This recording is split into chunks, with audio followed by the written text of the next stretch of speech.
আপনাদের সকলকে স্বাগত। আশা করি আপনারা সকলে ভালো আছেন, সুস্থ আছেন। আশা করি আপনারা ভালো আছেন, সুস্থ আছেন। আজকে কম্পিউটার টিচার এবং অর্গানাইজার টিচার্স সম্পর্কে গুরুত্বপূর্ণ তথ্য আপনাদের সামনে তুলে ধরব। তার আগে আপনাদের কাছে অনুরোধ, আপনারা চ্যানেলটিকে সাবস্ক্রাইব করে রাখুন, পাশে থাকা বেল বাটনটি ক্লিক করে দিন চ্যানেলের সমস্ত রকম নোটিফিকেশন পেতে। ভিডিওটি প্রথম থেকে শেষ পর্যন্ত দেখতে থাকুন, কোনো রকমের স্কিপ না করে লাইক করুন, কমেন্ট করুন এবং আপনাদের মূল্যবান মতামত আপনারা শেয়ার করুন। আপনাদের মতামত শেয়ার করলে আমরা সেখানে কিন্তু পরবর্তীতে আমরা উত্তর দেওয়ার চেষ্টা করব এবং আমাদের সে জায়গাটা তৈরি হবে।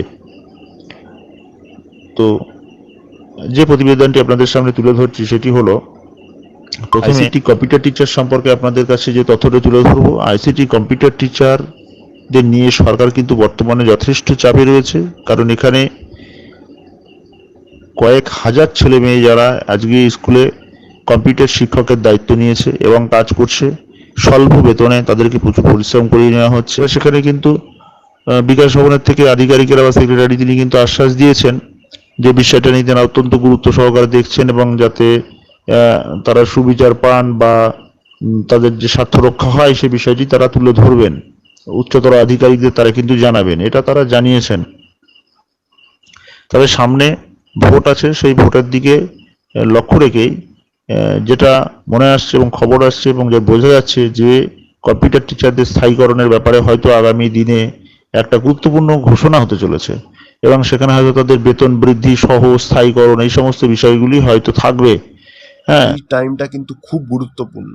আপনারা অনেকে অনেক কিছু কমেন্ট করবেন এই ভিডিওর পর, কিন্তু আপনারা আপনারা নিজেরাও মনে করুন, নিজেরাও ভাবুন, যা যা মানে যেই কাজগুলো হয় কিন্তু এই টাইমেই হয়, ঠিক আছে? যেটা বেতন বৃদ্ধি হোক, সরকারিকরণ হোক, এই ভোটের সময় কিন্তু জিনিসগুলো হয়ে থাকে। সো সময় নষ্ট আর করবো না, ঠিক আছে? ভিডিওকে দীর্ঘায়িত করব না। আমি আপনাদের পূর্বেও বলেছি, এখনো বলেছি, পূর্বে যে ভোট ছিল 2021 সালে, সেই সময়ে কিন্তু প্রথম থেকে চতুর্থ ফেজের সেই টাইমেই কিন্তু সরকারিকরণ হয়েছিল। এবং কেন হয়েছিল? বিভিন্ন কর্মসূচির মাধ্যমে, ইউনিয়নের বিভিন্ন কর্মসূচির মাধ্যমে ইউনিয়নের মধ্যে একতাই তো বল। একসঙ্গে থেকে একসঙ্গে কর্মসূচির মাধ্যমে বিভিন্ন দপ্তরে গিয়ে ফাইলের খোঁজ নিয়ে এবং সেখানে বিভিন্ন কর্মসূচির মাধ্যমে কিন্তু প্রথম থেকে চতুর্থ ফেজের সরকারিকরণ হয়েছিল। একদিনেই কিন্তু সরকারিকরণ হয়ে যায়নি, ঠিক আছে? সরকারিকরণ হতে প্রথম থেকে চতুর্থ ফেজে 2013 সাল থেকে শুরু করে 2021 সালে কিন্তু সরকারিকরণ হয়েছিল। প্রায় 8 থেকে 9 বছর সময় লেগেছিল, ঠিক আছে? এবং আমি এইটুকুই বলবো, আপনাদের কিন্তু কাজটা অনেক সহজ। আপনাদের কাজ হচ্ছে 192 ফাইলের মধ্যে অন্তর্ভুক্তিকরণ। অন্তর্ভুক্তিকরণটা হয়ে গেলেই তো বাকিগুলো অটোমেটিক্যালি হয়ে যাবে।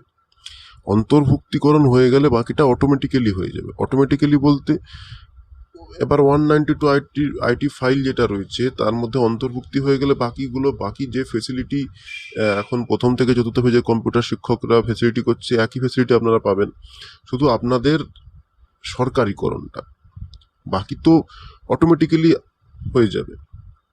এবার সেই সরকারিকরণের সম্ভাবনা কিন্তু এই টাইমেই এক সম্ভাবনা প্রবল হয়ে দাঁড়িয়েছে। কেন প্রবল হয়ে দাঁড়িয়েছে? প্রবল হয়ে দাঁড়ানোর একমাত্র কারণ সামনে নির্বাচন। 2 নম্বর কারণ হচ্ছে কম্পিউটার শিক্ষার উপর জোর দেওয়া হচ্ছে এই সময়, এবং আরও অনেক কারণ রয়েছে। বাকি কারণগুলো আমি পরবর্তী ভিডিওর মাধ্যমে আমি স্টেপ বাই স্টেপ আপনাদের বলবো। এই চ্যানেলের মাধ্যমে থাকুন, প্রত্যেকটা ইনফরমেটিভ খবর আপনার সঙ্গে সঙ্গে পেয়ে যাবেন। যে ফাইলটি পেন্ডিং অবস্থায় রয়েছে, একটা ফাইল পেন্ডিং অবস্থায় কেন থাকে? ফাইলে বিভিন্ন আপনাদের যেই ডেটাবেসগুলি কোম্পানির অধীনে রয়েছে সেটা সরকারের অধীনে, যখন আপনার সরকারিকরণ হবে, যে ডেটাবেসগুলি কোম্পানির অধীনে রয়েছে সেটা সরকারিকরণের মাধ্যমে হবে থ্রু IOSMS পোর্টাল, IOSMS পোর্টালের মাধ্যমে হবে।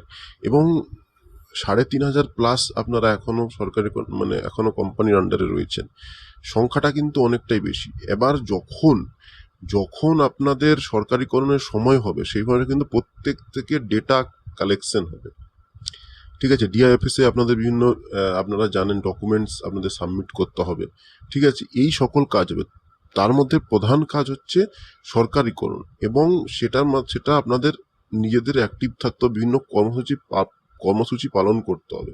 খবর ভাই অবশ্যই চ্যানেলের মাধ্যমে প্রদান করে দেবো। পেন্ডিং ফাইল কিন্তু পাস হওয়ার প্রবল সম্ভাবনা রয়েছে, ঠিক আছে। এইটুকুই বলবো, ভিডিও আমি দীর্ঘায়িত করব না।